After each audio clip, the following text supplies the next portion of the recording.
Welcome, everyone. I'm Joel Elconin, co-host of Benzinga's Pre-Market Prep Show, and we're here with Gene Munster, managing partner of Loup Ventures.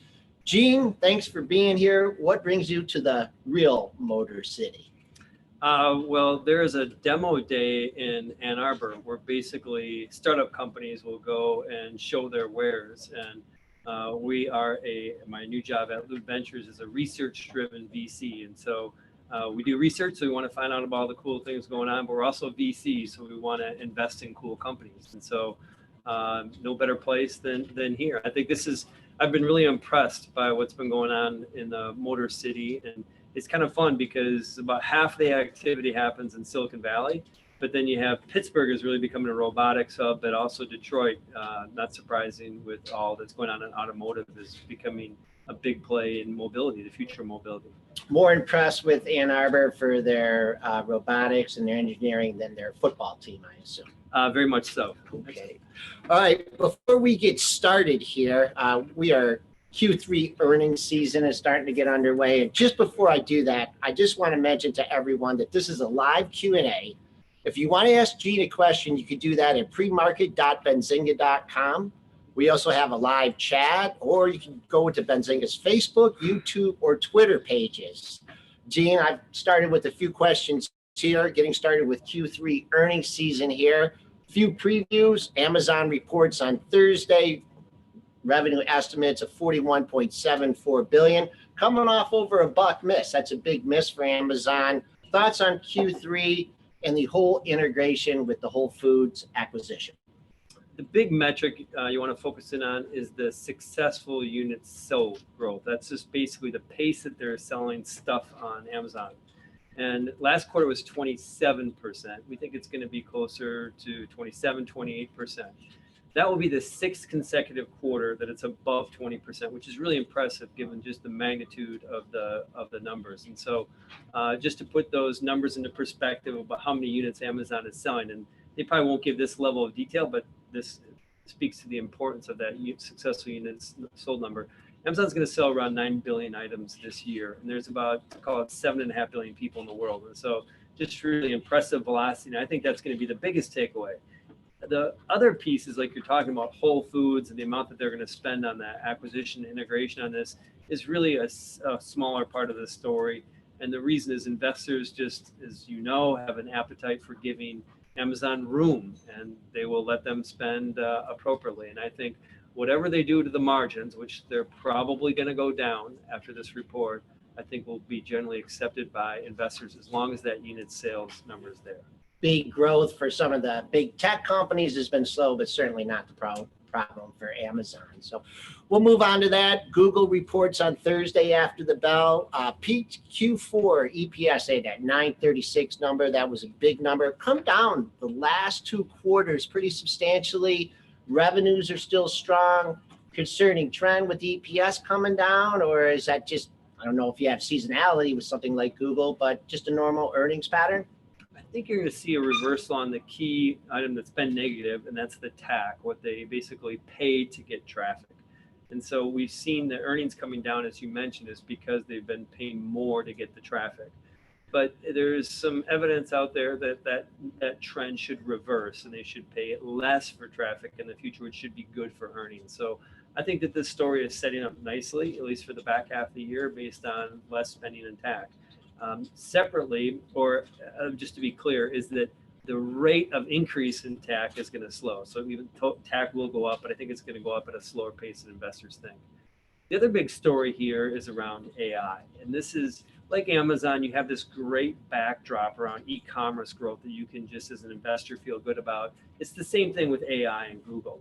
And so more recently, they came out with 8 hardware devices. Now, one of them has gotten some bad press today. The new Pixel phone is having some issues. But aside from that, they're truly trying to use hardware as a way to really get AI in our everyday lives. And so we can talk more about that, but I think that's just a big theme. And I think investors should feel comfortable about owning and investing in Google for the long term. Yeah, that was one question, following up on that, with the phone. I mean, going after Apple and its, in its, heart of its market. I mean, to me, it's leading to other things, other developments. They want the eyes, they want the hands on the phone. So Google definitely has some other plans. Let's move on to Tesla here. And they report after the bell, expected to lose $2.11, revenues at 2.9 billion. Just talk about the report, and then we got some questions for you. They've already given their units delivered number, and so that's not going to be a surprise. And they also said that the pace that they're producing the Model 3 has been a disappointment. And so that caused some changes. And specifically, they said they're going to make about 1,500 Model 3s in the September quarter. It's probably going to be more like around 225. And that really begs a question about, can they actually ramp Model 3? That's an important part of the story. And so this, even though they've already disclosed a lot of their key metrics, really what the substance of a Tesla earnings call is just to hear commentary from Elon Musk. And you always have to remember what he says. You need to dial it back a little bit because he tends to be a little bit more optimistic than reality. But I think that it's important that the trend that he's laying out, I think that they have a great play to really change mobility as we know it. And so I think that we're going to get some entertaining comments from Musk. And I think the substance of it is going to be, he's going to continue to reiterate that they're going to be able to ramp Model 3. If they ramp Model 3, the stock is going to go higher, and I'm confident that they will ramp the Model 3 production. All right, get into that. We have a question from Benzinga's own Dustin Blitchok, talking about that Wall Street Journal article. I mean, they went hard of it.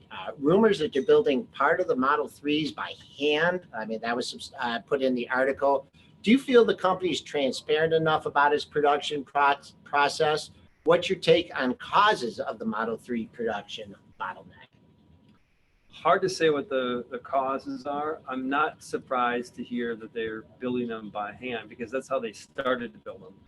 You have to keep in mind when you're starting this, they didn't have the whole production facility for the Model 3 built. It's a different production line than the Model S and X. And so that they have the car, and so now they have to build the factory to build the car. And so that there's just a lot of complications. I think that's probably one of the primary reasons for these delays is it's complicated to build a factory. And that's essentially what they're doing. And I like to think of this as they want to really ramp this factory in 6 months. I think if you look at a traditional automotive company, it might take them double or triple that time to get there. And so I'm okay with a few months delay. Recent layoffs bother you at all? No, I think that, the important part is that, I think they'll just hire back and backfill on any sort of layoffs. And I think this company is going to be a dramatically bigger company in the next 4 years. And to put that into perspective, is last year they made about 75,000 cars. And we have in the year 2023, which may seem like a long ways away, but them building 1.6 million cars.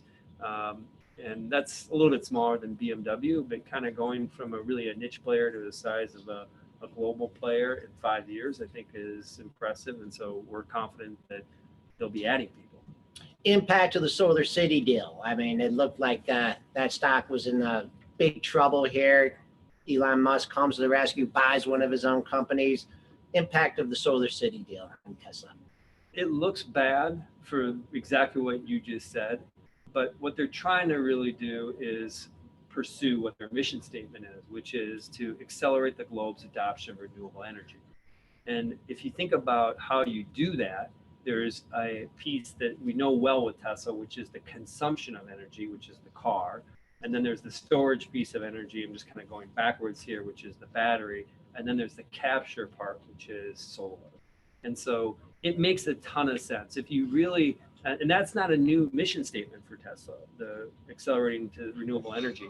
That's something that's been around for a long time. And so I think that even though there was a lot of criticism around the deal, it makes perfect sense for them. And I think you're going to see that piece of the business become much more important over the next decade.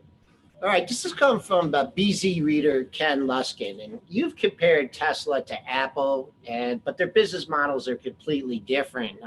Apple's used manufacturers in China to keep costs low, which has produced a massive cash flow.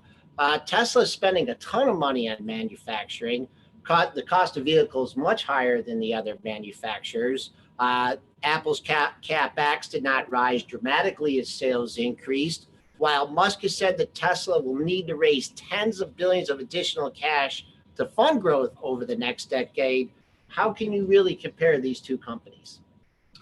If you're looking at it from a purely earnings perspective and cash flow and cash burn, if that's the sole metric, there is no comparison. Apple's a vastly different company, and I think you would draw different conclusions about what to do with the stock. If you take it from a disruption standpoint, and then eventually profitability will follow, and I think there's understandable concern that this is profitless prosperity. We think it will be full of profit over the long term. But I think if you look at this from a disruptive standpoint, it lines up very close to what Apple did. And to put this into perspective is that the iPhone not only issued in the idea of a computer in your pocket, but also fundamentally changed how we use the internet. And there's been a ton of disruption around that, whether you want to look at ride sharing or hotel booking or communications, Snapchat, for example. So all the ways that we as humans interact has been changed because of that. I think there's a similar parallel to what Tesla is doing around transportation and renewable energy. And so the idea that the iPhone basically, even though globally it's 17% market share, has changed all of our lives. I think that the Tesla Model 3 will similarly be a low market share vehicle, but will fundamentally change the world of transportation and then eventually into autonomy. And if you look at the pace of announcements from traditional auto players in the last 6 months, I think would suggest that Tesla is in fact being a catalyst for these players to start to make these changes. So I think that the analogy is very accurate if you look at it from a disruption standpoint. When did you start covering Apple, and did you compare Apple to another company, a similar company, a disruptor, when you started your coverage on it? It was 2003 or 2004, and I don't think we did. I think it was one of those kind of very rare chances when there really wasn't an analog to it. Okay. Benzinga reader Matthew Wood, and this is something that's been rumored. You see spikes in prices. Will Apple ever buy Tesla and dominate basically another market? I think Apple would love to buy Tesla, and I don't think Tesla will sell. And the reason why Tesla won't sell is Elon Musk loves Tesla. And there's a single person risk with Tesla, but I think Musk has said that he's going to be with Tesla as long as he's going to be working. And ultimately is I think that in this case, since Musk has a very strong view of the future, that an acquisition, unfortunately for Apple, won't happen. I'm sure Apple would happily pay $100 billion for Tesla, but that won't happen. Okay. All right. Let's go into Apple. We've talked about it here in a couple different conversations. Report on November 2nd after the bill.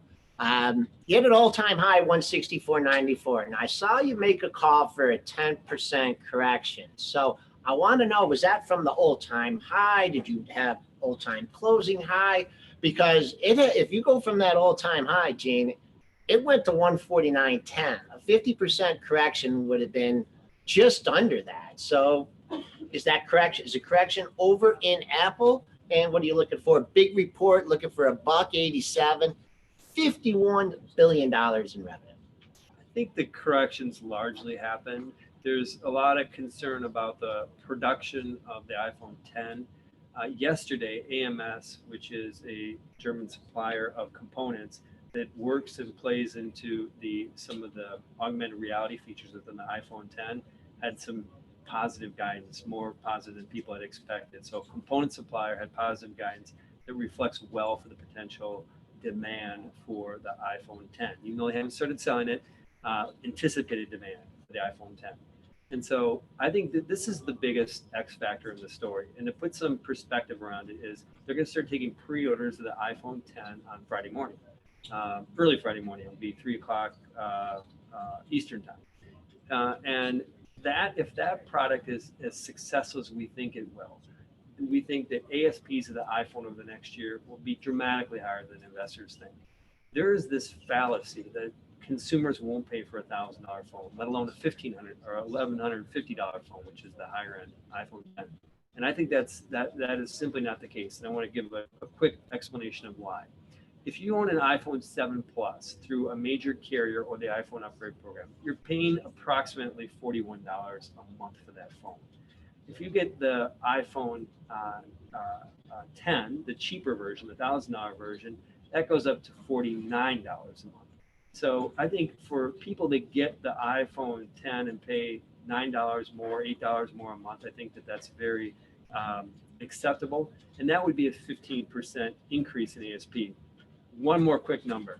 If you assume that people want to get the more expensive iPhone 10 with 256 gigs of memory, your plan will go up about $14 a month. But the ASP difference to Apple is plus 35%.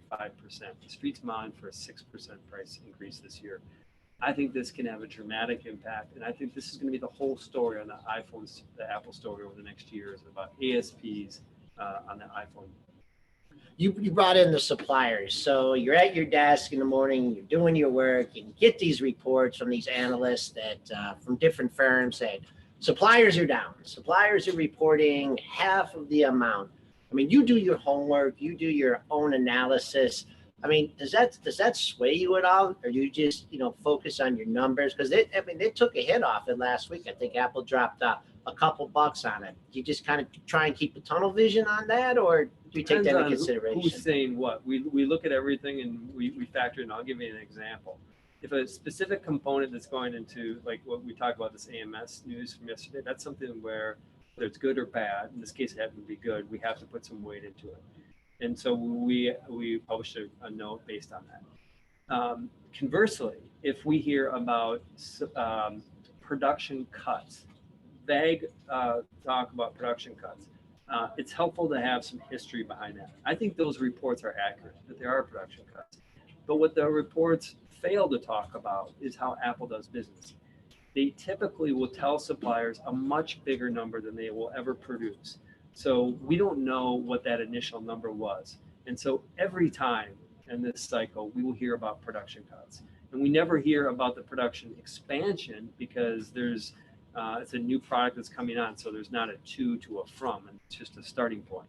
So I think to answer your question is, I would be pretty skeptical when you hear the phrase production cuts, but put a lot of weight, whether good or bad, into some of their key suppliers in terms of what they're specifically saying.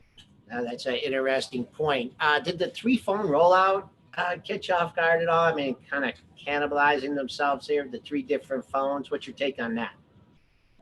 I think it's definitely a different model than they've gone with. And my take is if they're successful at getting people to buy the iPhone 10, it will be brilliant.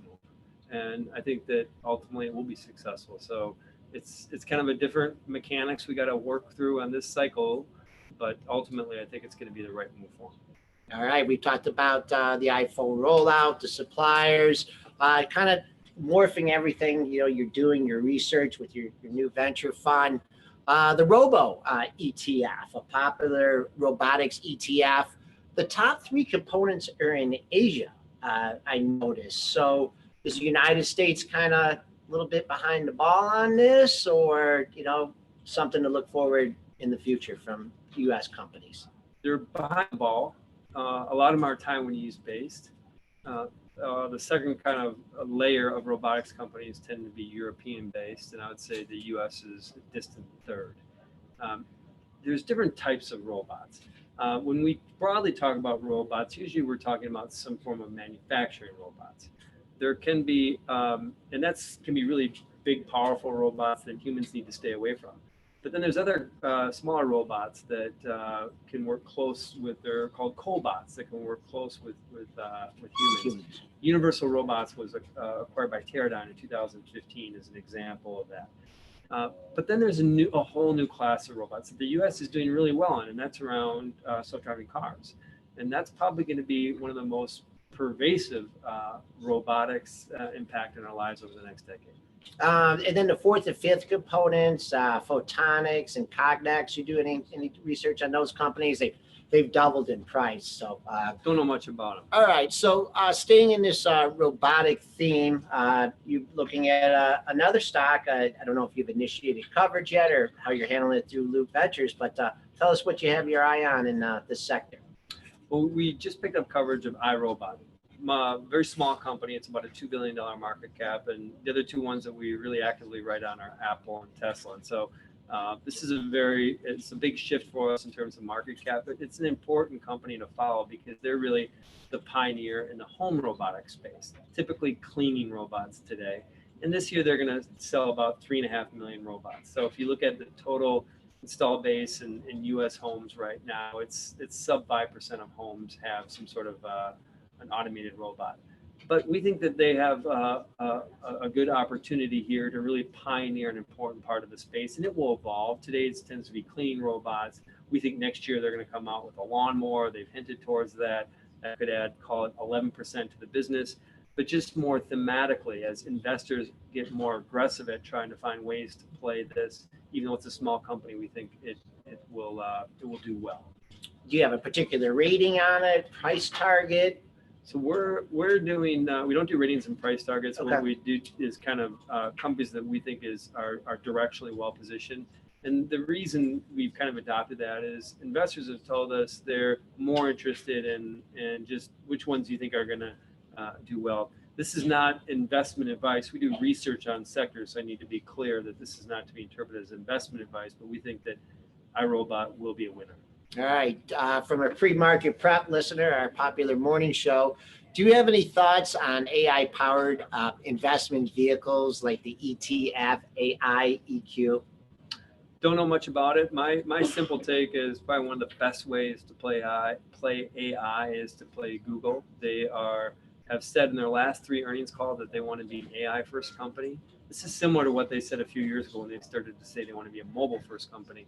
And what that means is that AI is going to be pervasive inside and outside all of their products. And I think it's a great way to play AI. All right. From a Benzinga reader here, you get a lot of calls right and some you don't get right. And he was observing what you've learned, like when you're wrong on a company. Like, I don't know if there's been too many, but, do you go back, review your research or your homework, or is there anything that in trading and investment, you always learn from your mistakes? Is there anything you can highlight in any stocks that maybe you got on and maybe backed off? Any things you could tell us about your learning experience? We got a lot wrong. And there's two things I think is one side is, even though this doesn't sound very techy and financial related and doesn't necessarily require an MBA, I think understanding what a good management team is, I mean, that's truly investing. It's less on the trading side, but just really investing. And sometimes I look back and I think I was persuaded around a story or had the wrong view, I should say, of a particular management team. And so we always try to check ourselves, are these the right leaders within these companies? And you can go back and think about companies that have had difficulties, and it's pretty easy to comes from the top. Comes from the top. The second thing that I learned is my biggest mistake as a sell-side analyst was believing that Apple is going to come out with an actual TV. They never did. They came out with a little box that hooks into your back of your TV. But I was a firm believer that they were going to have a TV, and I was wrong. And what I learned there was, I think our initial work that they were, in fact, developing a TV was accurate. But then the mistake that I made was I had heard, and that was, in fact, what they were doing. But I didn't continue to check in every month to see if the project was still going forward. I felt like it had enough resources behind it that it would see the light of the day. And my lesson that I learned was you have to just stay on top of everything every month. Every company. All right. How will regulators handle the insurance liabilities of autonomous cars? The courts are going to have to manage to determine liability and accidents involving these vehicles. Hopefully, there'll be less vehicles, less accidents. But I know we're getting into law and regulation here. I did touch on this with you before, but how do you approach that question?